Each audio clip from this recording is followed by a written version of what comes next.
Golden Spiral Media presents The Blacklist Exposed.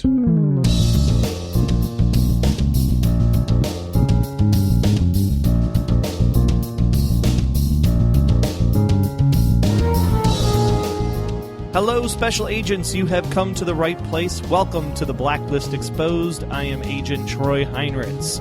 We are here with a special edition of The Blacklist Exposed with our Season 1 special archive episodes.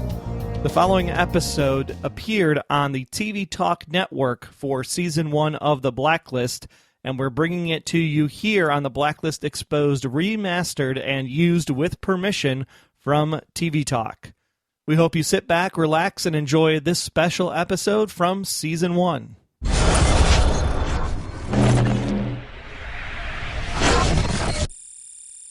You're tuned in to TV Talk, The Blacklist.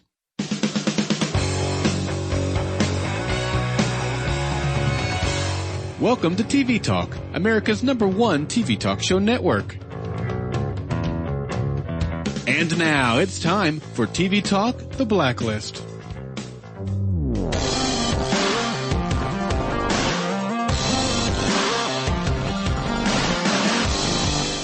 Remember back when you had a case of the Mondays? Well, not anymore, thanks to a weekly dose of The Blacklist. Mondays are now the best day of the week. Welcome to TV Talk, The Blacklist. I'm Troy. And I'm Dave, and tonight we go deeper into this week's episode titled Wujing, airing October 7th, 2013 in the U.S.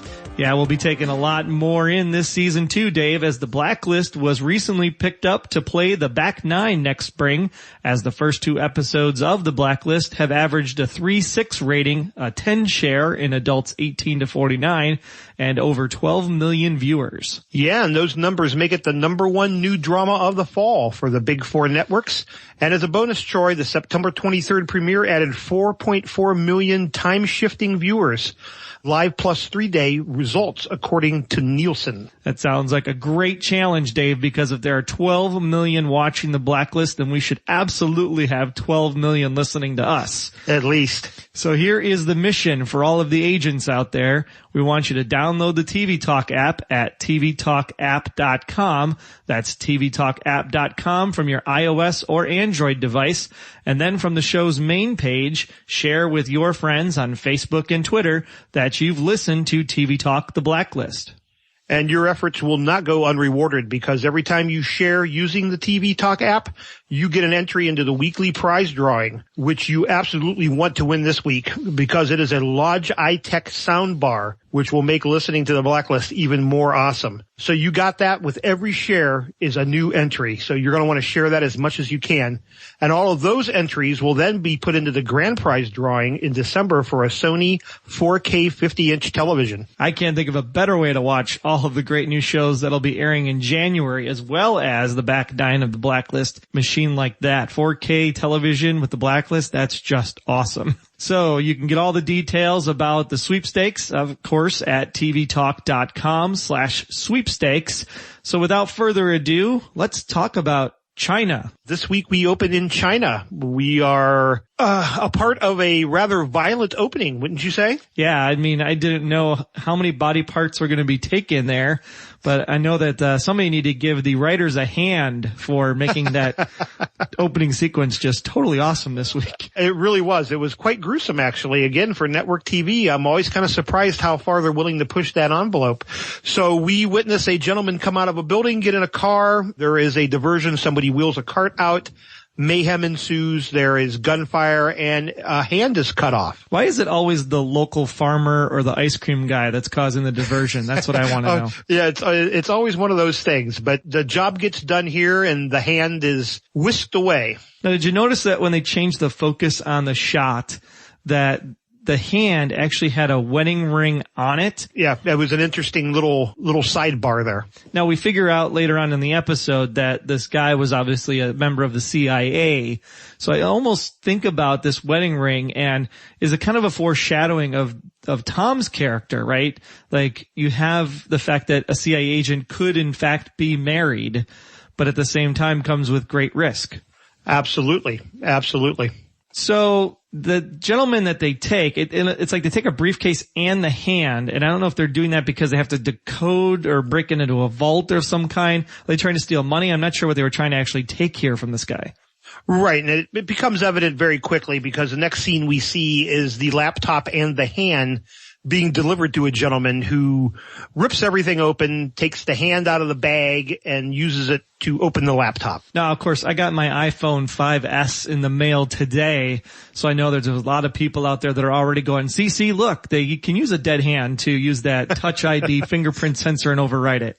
Well, what they end up doing here is it doesn't work. They're not able to decrypt the message the way they want to do it.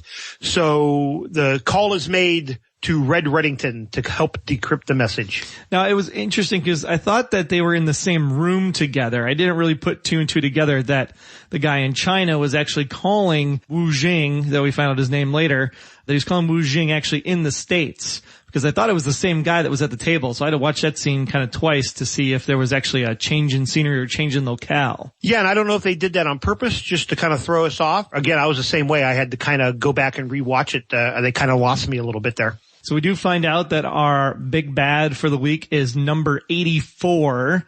So you got to keep a scorecard going here, Dave, to figure out how many we're actually going to get through, at least in this first season of 22 episodes. And his name is Wujing. Exactly. So we leave Wujing then once he asked for Reddington to be contacted, and we're back in Lizzie's apartment, and she's once again with that box. And I don't know what she's doing here. You know, she gets up in the middle of the night. Apparently she wants takeout or Chinese or pizza or something because she gets every phone book she can find to basically call somebody, but then she doesn't end up making a phone call. She just puts them in a bucket. Right. Well, I think what she's doing here is she's actually making herself her own little forensic lab, because what she ends up doing is she takes the gun out of the box and she takes those phone books and the bucket and she heads out into the backyard.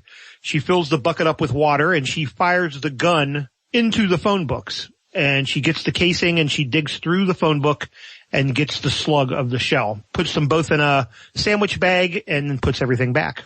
Now, of course, you would assume Tom is going to be pissed off because she took the gun, but he's going to be more pissed off that she had all of this stuff to recycle and she missed the recycling garbage truck. You know, she got to wait till next week now and just have these phone books laying around the house still. So they're still going to be there now with a big hole in the center of them. This is like, what? We got mice or something? I'm not sure here. What's going on? But then we move right from that scene to Red playing chess out by a fountain somewhere. And this is the point when Wujing is making the contact with Red about this decryption issue. Yeah, he's like, geez, man, don't just pull out your stuff right here in public. It's like, there's people watching. Yeah, and he has a great line there when the whole thing is done. He says, I prefer to play with myself in private. Red is just full of the one-liners in this episode. He's definitely got the innuendos going, even later on in the episode as well. But they have this conversation and they basically try to figure out like how to get in contact with Wujing and where he is and what the protocol is going to be to make that contact, because the guy is talking to Red, I mean, he's pretty serious. He's like, we got to get this thing moving now. Right. And that's obviously kind of the starting point for Red and Lizzie's involvement in this week's episode. So they go back. Donald Ressler, what is up with this guy? He is just, I don't know, he's either got a stick up his butt or he's just really frustrated that Lizzie's involved with this thing. I mean, he just does not seem to be the kind of guy you want to just go have a party with. No, absolutely not. Like you said, he seems to have a giant stick up his butt. He's just like all serious. I mean, he's never off his guard, it seems like. And then you have this random group of people. I couldn't figure this out because now it's like, okay, who is bugging the apartment? Is it the FBI? Is it the CIA? Is it whoever Tom works for? Is it Red's people? Somebody's keeping tabs on, I don't know if it's Tom or if they're keeping tabs on Lizzie, but someone's keeping tabs on somebody. Right, and I've dubbed him the apple eater because when we meet this gentleman, we only see him from the side and he's gnawing on an apple. He's watching from across the street. When the husband and the caretaker leave, a team of men go in and just start bugging the crap out of their apartment. I have a new meaning for the phrase ghost in the walls. It certainly applies here. Because Ellie comes back in looking for her purse, and these guys just disappear into nowhere. Amazing how the camera angles were to just hide everybody. I did enjoy that scene, though. I thought that was a really good scene. I did not expect her to come barging back in. I really didn't. That really kind of surprised me. Well, at first, when Tom saw Lizzie leave and he was in the wheelchair in the window, I thought for sure he was looking to see if she had left, because Tom and Ellie were actually in cahoots with each other.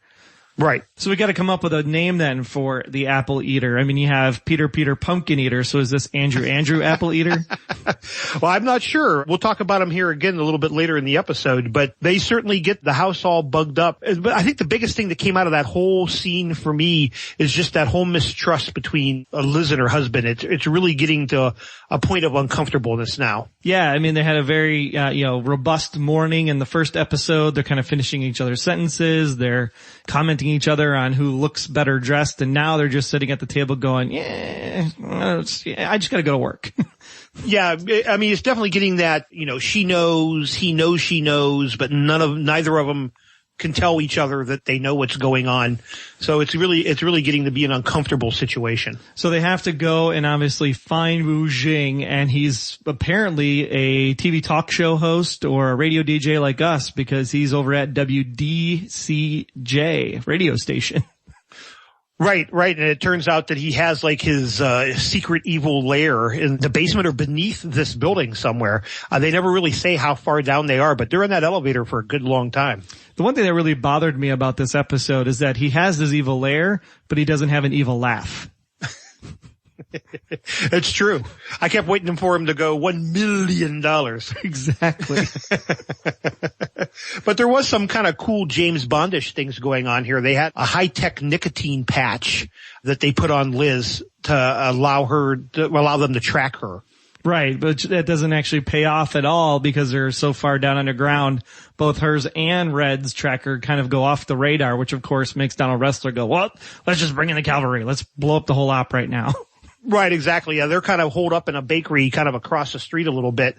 They're trying to monitor this whole situation, but Wujing has thought of all this, and there ain't nothing escaping out of that building. So then something strange happens here before the first commercial break. It looked to me like they flashed like the next scene, like a preview of what was coming after the commercial break. I've never seen that before on NBC. Yeah, no, I hadn't either. And that's exactly what they did. It was just like a little preview of what you're going to see after the commercial. So they have this conversation. They're basically trying to figure out if Lizzie's, good enough to come into the bunker. They get downstairs and they stick in one of those small, like Wi-Fi, which you would put into the computer to like hook up your Logitech mouse or keyboard, which then gives them access to the computer to make sure everything is copacetic and broadcasting so that they can decrypt this message. Exactly. They slide it in one of the workstations, a laptop that's there, and they're pulling all these files off of this computer. And then Henry Cho is determined to be the next target, and he's an architect of all things, not really a high profile. I don't know if I'd waste my money if I was a bad guy to kill an architect. Yeah, but it turns out he's apparently supplying information to the CIA. They don't really say what it is. All they say is that he is working for the CIA in some aspect. So now if you went on lockdown 400 some feet underground, don't you think you'd have a little bit of a claustrophobic attack? Yeah, exactly. And that's exactly what happens. I mean, the deal's done. Red gets his envelope, which is presumably money, and they're getting ready to leave. And as they're doing that, all the alarms go off and the place is locked down tight. I think they're trying to get that across in this episode to make you feel uncomfortable because Lizzie, of course, was, I'm not a decrypter. I can't take apart this code. I don't have any trained skills in cryptography, and she's really uncomfortable trying to get this satellite signal out there. Then the lockdown happens, so it just amplifies the tenseness that Lizzie has, not to mention that she's already uncomfortable with the box and already uncomfortable with the relationship with Tom. So I think we're trying to figure out how to make us crawl out of our skin a little bit in this episode. Yeah, absolutely. And I think that's exactly what they're trying to do. This is a really tense scene here too, because they do a little diversionary thing here. It appears as if Lizzie's cover is blown. It looks like, what's the guy's name? I can't remember his name. Wujing. Sorry about that. Wujing. I can't remember saying Wing Chao. He figures out that Lizzie is FBI. Turns out that the lockdown has been brought on because they've detected some connection with an FBI server. And it looks like the gig's up for Lizzie. Right, but just as anything on the blacklist goes, nothing is what it seems, and Wujing turns around, beats the living snot out of his number 2, and then smashes the computer, which dislodges the Logitech shindiggy thing out of the USB port. Yeah, exactly. But it turns out that happened to be his workstation that she stuck that thing into. So the Wujing thinks that his number 2 guy is actually the one communicating to the FBI. And of course, it's always fun to see a guy laying there with a bloody face reach up his hand and just be like, "It was," and then bang, bang, it's over. Yep, and it's Red that does the shooting because he knows that Lizzie's about to get outed. So he whips the gun out and he kills the guy before he can say anything. Leads to some tense moments, but it all works out okay. And actually, Wujing ends up leading them out of the building. I really like the fact that there's this like code of conduct. Well, you killed one of my people, so now I got to kill one of your people. But Red stands up. There is definitely a connection there between him and Lizzie. I think he'd take a bullet for her. I really do. And so they get out safely and they're basically driving away, and then they drop Red and Lizzie off. And it's great because I didn't even see this coming, right? With this nicotine patch that she was wearing that was the transmitter. And they end up catching Wujing, so number 84 is crossed off of the blacklist, all because she puts that tracker patch on the window like a parking sticker. Yeah, and I really, I seen when she got out of the car that she kind of like tapped the car. She kind of like hit it like it's okay to go type of thing. Go ahead, I'm out. And I thought that's a weird thing to do when you're, just happy to get out of the car. But here it turns out she was actually placing that tracking device on the truck. And of course, Lizzie will only help Red if she finally gives her some information about why did you choose me?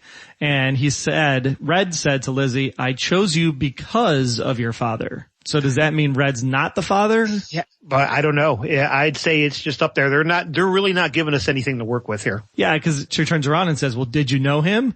And he said, "Well, the question is as complicated as the answer." And by saying that, it keeps leaving this door open that maybe he is daddy. It certainly could be. I don't know that it's going to be that simple, but we'll see. It certainly is a possibility. But they're doing a great job just kind of stringing us along and making us believe that this is hanging out there in the balance to see if he ends up becoming the dad or not becoming the dad. He's definitely someone involved in Lizzie's life pretty heavily. To the point, yeah, we still don't know if he's the one that put the box in the apartment in the first place. Maybe Tom is totally on the straight and narrow. But now while all this is going on with Red and Liz, we still got the FBI and the Chinese hitmen going to get the architect guy. Right, yes, they're all running around trying to figure out how to save him. And then, of course, Ressler comes in and he's kicking people off the building left and right. He's probably ticked off from getting blown off the bridge, so he's returning the favor to some bad guys. Yeah, there's some real good action sequences there. There really are. It's a real good, probably 10-minute action sequence. But at the end of the day, everyone ends up being okay. Yep. It wouldn't be perfect television if it worked out that way, right? Exactly. So Lizzie goes back to the office, and what's waiting for her on her desk when she walks in? But the ballistics report on that slug that she brought in, she fired out of her husband's gun. And of course, it's just conveniently classified and redacted. And of course, now she's got more questions of why this is the case, but not before Ressler figures out a way. He must have, after getting banged into the glass a couple times, gotten that stick knocked out of his butt, because he actually, thanks Lizzie for her efforts, because without her today, more people would have died. Yeah, but it turns out he's got a little bit of a dual face going on there, because we also see in the very next scene that he had a flag put on Lizzie, so if she asked for any tests or any information, he would be made aware of it. And the fact that she had that ballistics report run has come to him, and he has the version with all the blacked out in place. And all we hear is, no one should have seen this. This is a Homeland Security issue. Right. And Harold obviously knows a lot about it. And, Harold and Red go way back earlier in their careers. So does this go back to the very beginning before Red decided to take off and disappear for 20 years? And maybe this is the start of that backstory. It could very well be. Once again, more questions than answers. So Apple Eater Man is across the street watching the apartment from his 6-box surveillance that he was able to put in. I don't know what to make of this. I don't even have a guess as to who these guys are working for. No, I don't know if it, like you said, is it FBI? Is it somebody for Red? Or is this just another completely different third party that has nothing to do with either of them? And then Red's eating dinner in his, palatial hotel estate room that he has. And there's this nice little Chinese envelope, maybe from Wujing, maybe from a friend of Wujing's, with the numbers 042983. What is that? The first thing I thought is it's a birth date, April 29th of 83. That's exactly what I did. I immediately put the hyphens in there and said, maybe this is the day that Lizzie was born.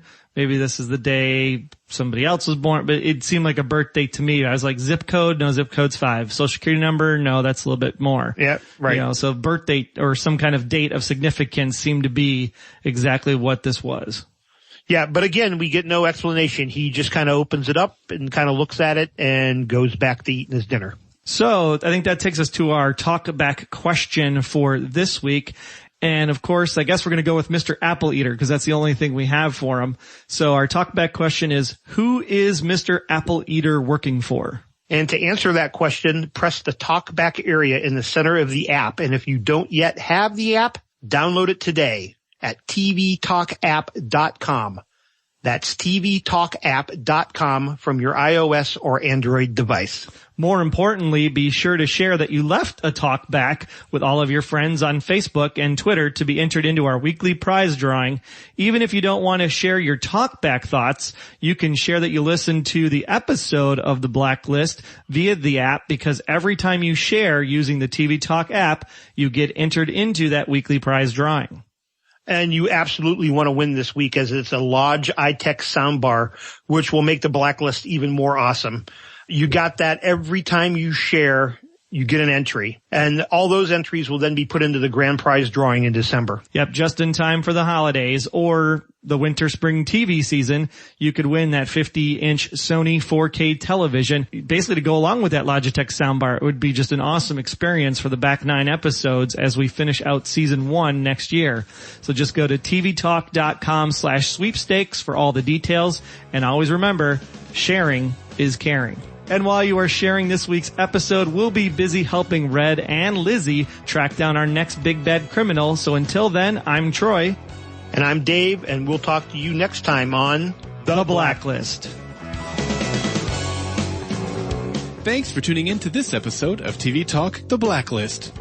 Listen online at tvtalk.com, in iTunes, or enjoy the full experience with the free TV Talk app for Apple iOS and Android. Use the TV Talk app to listen to this week's viewer feedback clips. TV Talk The Blacklist is not affiliated with Davis Entertainment, Sony Pictures Television, or NBC. The views and opinions expressed on TV Talk The Blacklist are solely those of the hosts and do not necessarily represent those of the owner of TV Talk Network or its staff. Copyright 2013, TV Talk Network.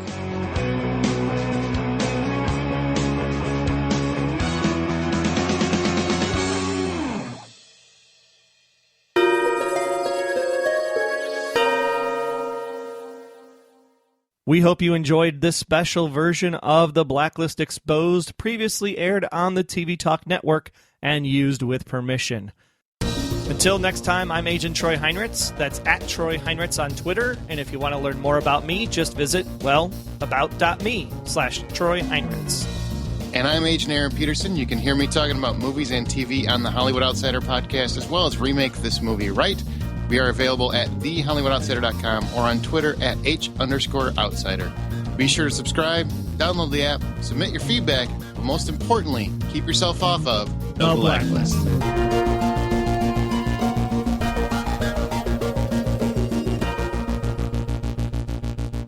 The Blacklist Exposed is a Golden Spiral Media production. Find more of our great podcasts at goldenspiralmedia.com/podcasts.